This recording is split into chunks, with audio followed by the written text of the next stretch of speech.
Hey, welcome back everyone. Cameron here. Today's video will consist of how to draw the back of the torso using charcoal. I'll explain my approach in the simplest way possible. Feel free to pause the video at any point if I happen to go too fast. I hope this tutorial helps you as well as supports you on your art journey. Feel free to let me know in the comments below what else you guys would like to see additional videos on, and if you enjoyed this video, don't forget to like, share, and subscribe. Your support is greatly appreciated, and now let's get to the video.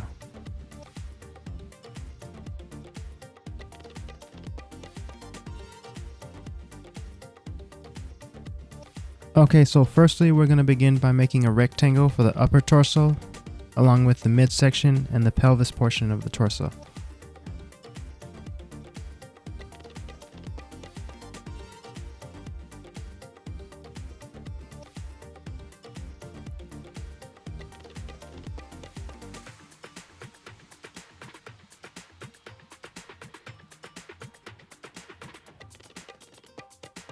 In total, you should have 3 shapes.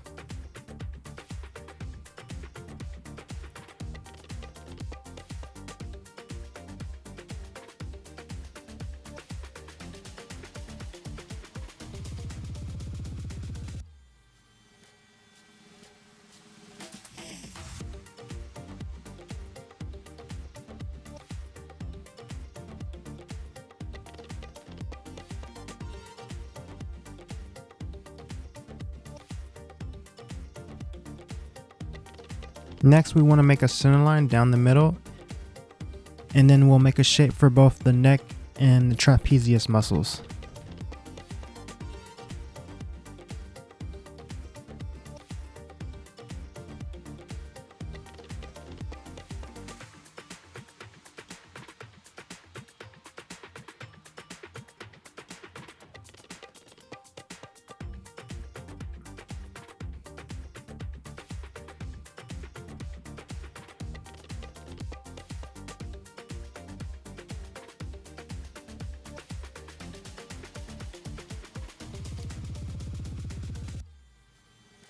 And then from here you want to make 2 reference points, and this is going to help us in creating the lower portion of the trapezius muscles. And as a quick note, this is where the rhomboid minor and major muscles will be located as well, since they sit underneath the trapezius muscles.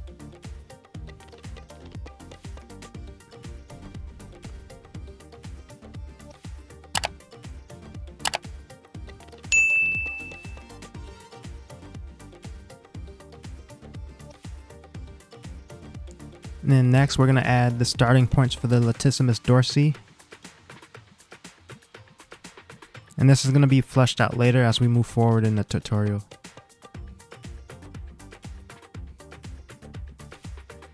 And then from here we'll add in the real deltoids. And you want to make it so that they look somewhat similar to an oval shapes for better understanding. And you want to make sure that they're sitting underneath the trapezius muscles.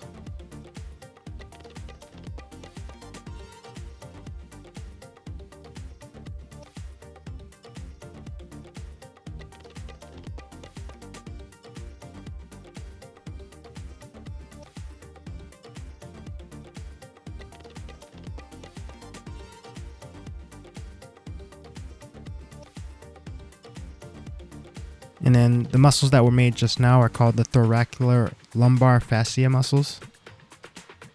And they pretty much resemble, this is the lower half of the bag, and then it pretty much resembles like a diamond shape to give you a better understanding.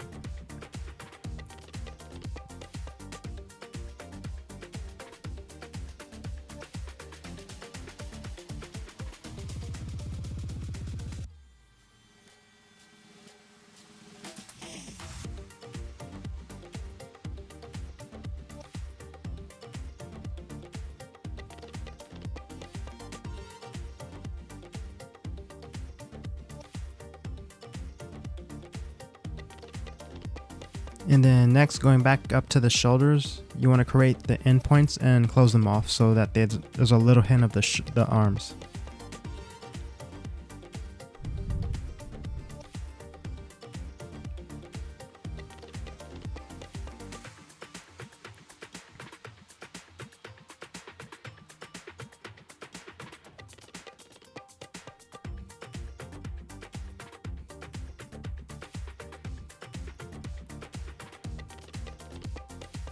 And then going back down to the lower pelvis, we'll start to flush out the buttocks area by adding 2 curves on both sides of our center line on the bottom.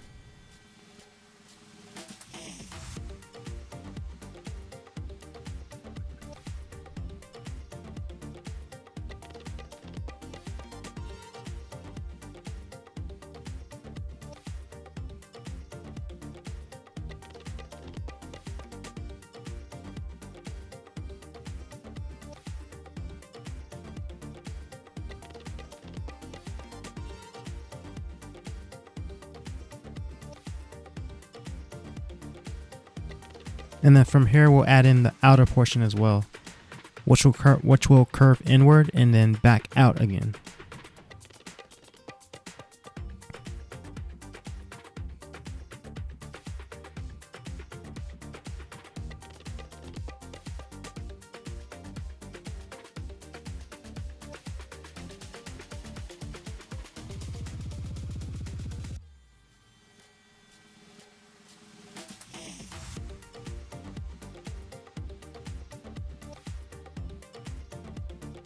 And then next up, we want to take our finger or our blending knife, and you want to go back and soften up all of our lines to prep them for shading.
And then starting from the top of the neck, we'll start adding in our heavier line weight so that our shapes and forms become more pronounced.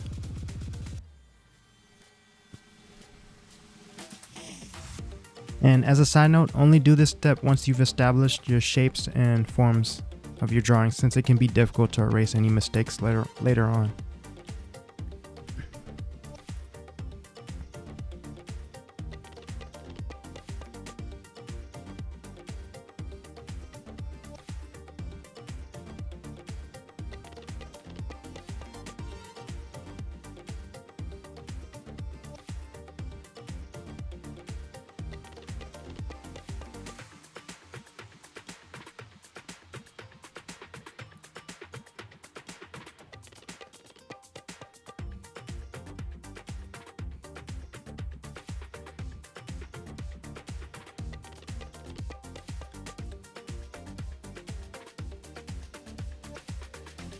And then from here we can start adding in a little bit more tone within the trapezius muscles, along with the rear deltoids.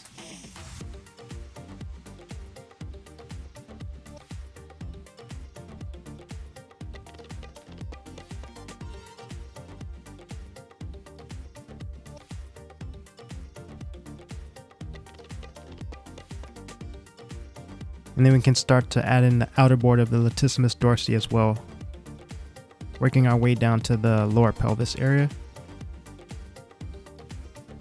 And when you get to the midsection of the torso, you want to make it so that the outer border of your line comes out slightly, which will form the external oblique muscles as well.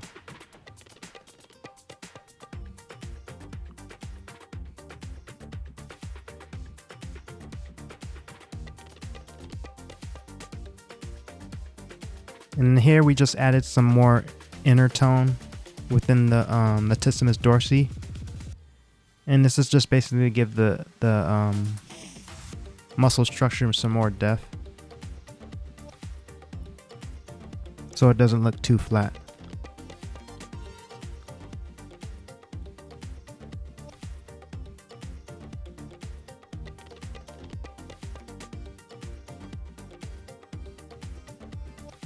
You want to do the same for the remaining areas as well. And at the point of which the latissimus dorsi meets the lower half of the trapezius muscles will be the teres minor and teres major muscles. And these kind of lay underneath the trapezius muscles, I believe. So they're not really seen as much or as clearly if the muscles were flexed, if that makes sense.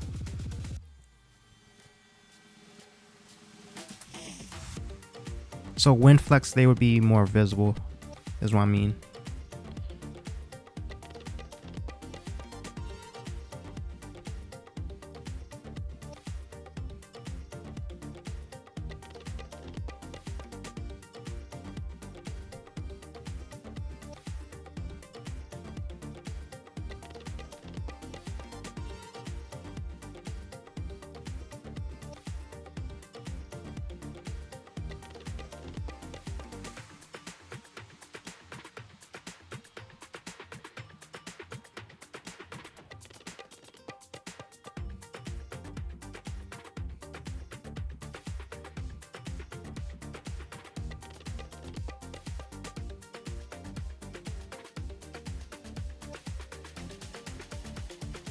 So right here, again, this is the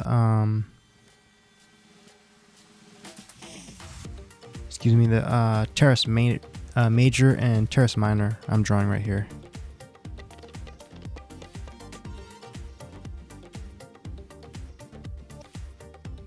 So they kind of sit in that little pocket of the trapezius and real deltoids. And then from here, you want to just go back and erase any unneeded construction lines and just fleshing out your forms more.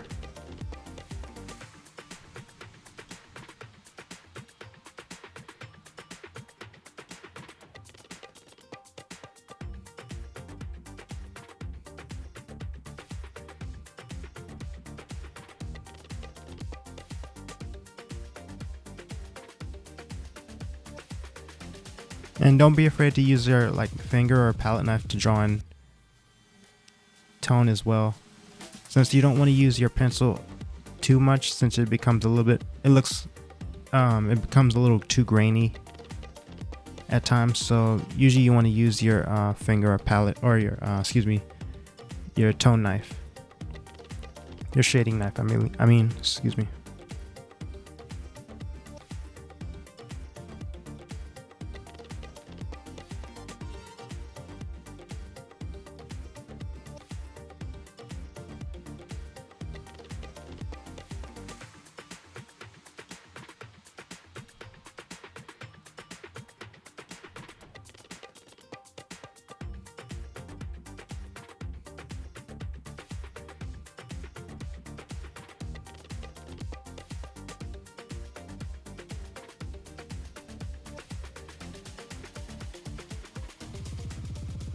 And then as your drawing starts to come together, you'll start to notice that you're able to add more and more contrast to certain areas, which will help thicken the overall back so that it doesn't look too flat.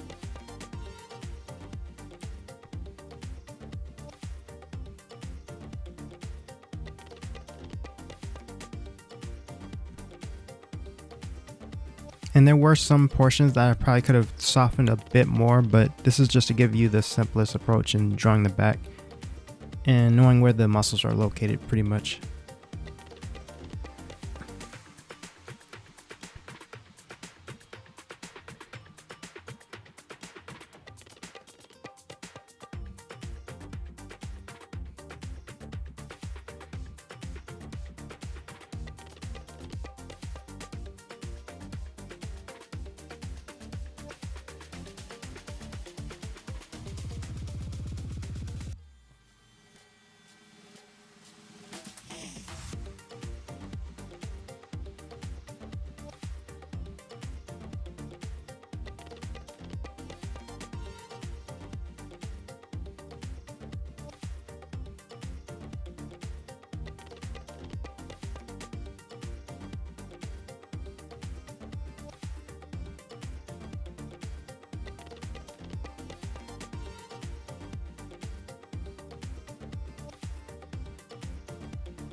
And as you can see here, I'm just going back and adding in an outer border to my forms so that they're locked in.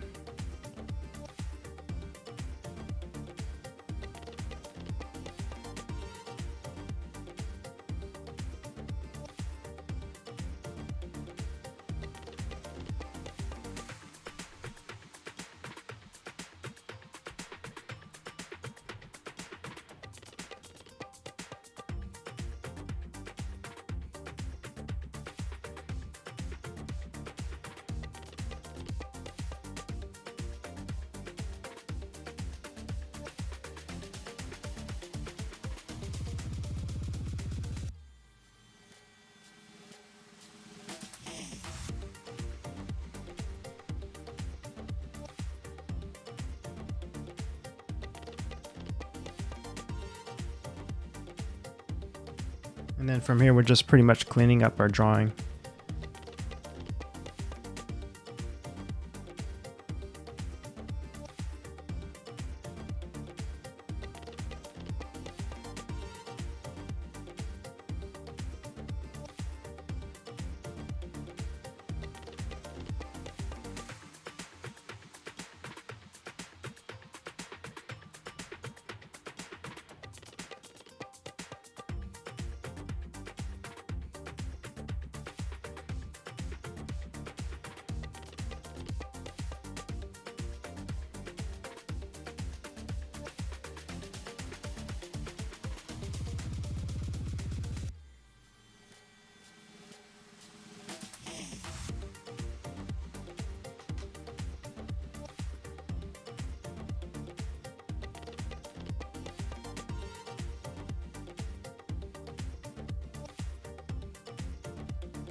And that is our video.